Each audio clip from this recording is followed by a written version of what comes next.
Jika Anda masih terjebak di dalam hubungan yang toksik, seringkali karena Anda mengira bahwa Anda dapat mengubah pasangan Anda.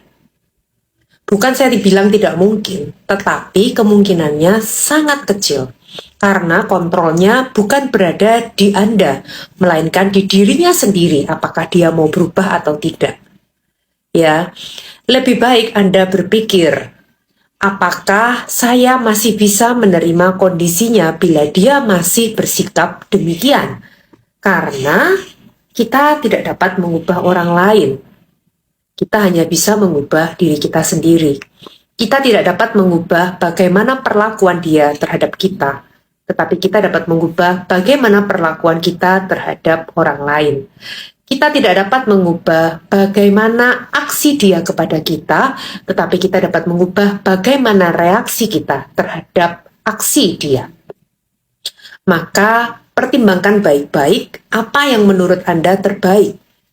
Bila Anda memang masih kuat berada di dalam hubungan ini, ya silakan lanjutkan. Namun bila memang Anda tidak kuat, maka lebih baik pernikahan yang hancur dibandingkan Anda depresi dan bunuh diri. Ingat ya, bahwa diri Anda berharga dan bernilai. Jangan lupa untuk mencintai diri Anda sendiri. Kamu tahu nggak, meskipun kejadian berpisahnya, kehilangannya itu, peristiwa dukanya itu menurutmu udah lama banget. Bisa jadi loh ya, kadang ada yang nggak pulih-pulih dari dukanya. Karena apa? Bukan karena nggak bisa pulih sih, tapi bisa jadi lebih karena nggak mau pulih. Kenapa nggak mau pulih? Karena ia terus mempertahankan dukanya.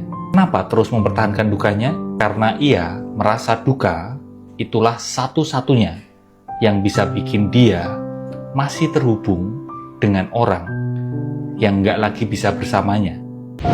Luka batin trauma seringkali terjadi di relasi pacaran, relasi pernikahan. Iya, relasi nggak sehat itu relasi yang sering bertengkar. Tapi sebenarnya relasi nggak sehat itu nggak cuma sebatas itu. Penasaran? Kita bahas bentar di video ini ya.